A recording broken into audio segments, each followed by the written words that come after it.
ये जो एक प्रोटेस्ट है, ये 8 तारीख को एक प्रोटेस्ट था जिसको होना था काठमांडू में। माइती घर एक जगह है वहाँ पर, और it was a peaceful protest.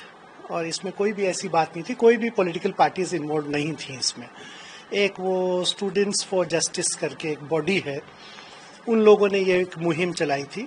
और उसमें हुआ क्या कि जब सब पीसफुल प्रोटेस्टर्स कलेक्ट होने लगे तो 12,000 से ज़्यादा लोग सुबह 10 से 11 बजे के अंदर जमा हो गए थे।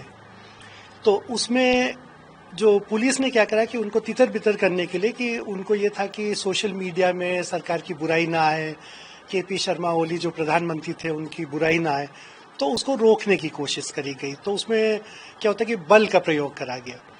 तो आप डेमोक्रेसी में आप ऑफ कोर्स आपके पास में राइट है दैट आप प्रोटेस्ट कर सकते हैं, बट उसको पुलिस कैसे रोकती है इसका एक तरीका होता है। आप ये नहीं कि आपने इनोसेंट जो प्रोटेस्टर्स हैं उनके ऊपर सीधे गोली चलवा दी ना। गोली चलवाने से क्या हुआ कि बहुत सारे लोगों को उसमें गोली लगी। बहुत और भी जगहों में जो पुलिस है वो बल का प्रयोग करती है, बट बल उसमें क्या होता है कि आपको रबर बुलेट्स फायर होते हैं, एंड एक इंटरनेशनल रूल कहता है कि आपके वेस्ट के नीचे पर फायर होना चाहिए। उसमें एक छोटा सा बच्चा है स्कूल का जिसको कि हेडशॉट लगा है, और क्योंकि ये जेनजी था जो अपने मांगों के लिए वो लड़ रहे थे, एक करप्शन फ्री नेपाल के लिए, क्योंकि बहुत साल से सब लोग बहुत परेशान तंग आ चुके थे कि बार बार एक के बाद एक बड़े बड़े करप्शन स्कैंडल्स हो रहे थे देश में। और जो पहले के नेता थे और आज के नेता में बहुत अंतर आ गया। आज एवरीथिंग जो है वो पैसे के बल पर हो रहा था, कि करप्शन बहुत ज़्यादा लाज था, और कंट्री काफ़ी पैसा कमा भी रहा है, बहुत अच्छा बिजनेस भी चल रहा है, बहुत अच्छा टूरिज्म भी चल रहा है, फिर भी लोग गरीब हो रहे हैं, फिर भी उनको नौकरियां नहीं मिल रही है। और आपको मैं जो एक स्टैटिस्टिक्स बताऊं कि उसमें 2,000 से ज़्यादा नेपाल के लोग पर डे बाहर जाते हैं विदेश में काम करने, and total 40 lakh registered Nepal के लोग हैं जो विदेशों में वेरियस यूरोपियन अमेरिकन सब कंट्रीज में वर्क करते हैं। बहुत से लोग बहुत अच्छे पोस्ट में भी हैं, एंड वेरी गुड पोस्ट। तो आप अगर एकदम से सोशल मीडिया साइट्स को बैन कर देंगे तो उनका जो संपर्क है अपने परिवारों से, बहुत सारे दुर्गम क्षेत्र में रह रहे हैं, तो वो सब कट हो जाता है। तो it was uncalled for situation कि ये तो एक डेमोक्रेसी है ना, आप तो आंसरेबल हैं टू द पीपल। आप ये नहीं कि मन मर्जी से जो चाहें आप वो चलाने लगे। और मुझे तो बड़ा अजीब लगा जब एक प्रधानमंत्री का मैंने एक वक्तव्य सुना कि 20 साल की उम्र में शादी कर लो, 30 साल में अपना सेटल हो जाओ, रह लो। When people should be talking about jobs है, एम्प्लॉयमेंट है, डेवलपमेंट है, ये सब। तो इसी दौरान ये कोई भी चीज एकदम से नहीं हुआ है। ये एक कहना चाहिए सिचुएशन था जो बहुत टाइम से डेवलप हो रहा था, और बार बार लोग इसको उठा रहे थे, लेकिन जो करप्ट नेता है उनके कान में इसका सिचुएशन का कोई वो कुछ ठीक से करने को तैयार ही नहीं थे।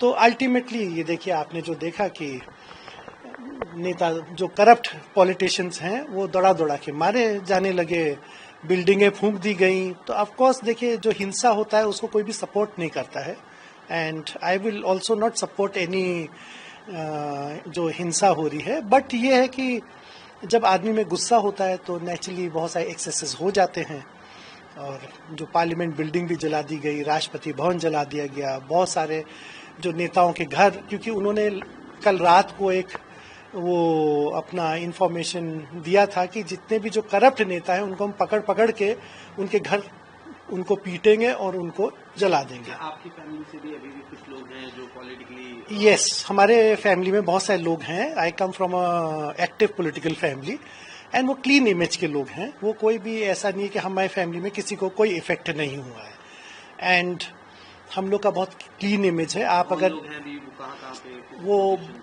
सेवरल गवर्नमेंट के टॉप फंक्शनरीज हैं, गवर्नमेंट में भी हैं, पॉलिटिक्स में भी हैं, और क्या कहते हैं, मैं किसी एक नाम को स्पेसिफिक नहीं लेना चाहूँगा, but yes there are plenty of people, और they enjoy a clean image. और जैसे मेरे ग्रैंडफादर का है, उनका नाम एक तो बहुत क्लीन, एंड जैसे कि भारत में लाल बहादुर शास्त्री का जैसे कहते हैं उस टाइप का एक क्लीन इमेज है।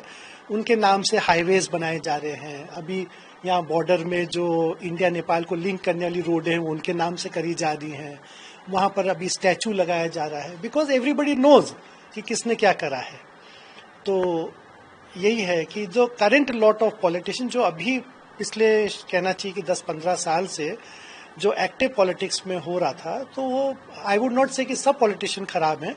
देखिए इसमें जो बालिन शाह है, जो काठमांडू का मेयर है, उनका बहुत क्लीन इमेज है। कल इनफैक्ट जेन जी ने उनको ओपन ऑफर दिया कि लीड दिस प्रोटेस्ट, क्योंकि एक अच्छा एक क्लीन इमेज का लीडर जिसको पूरा देश जानता हो, ऐसे लीडर की नीड थी।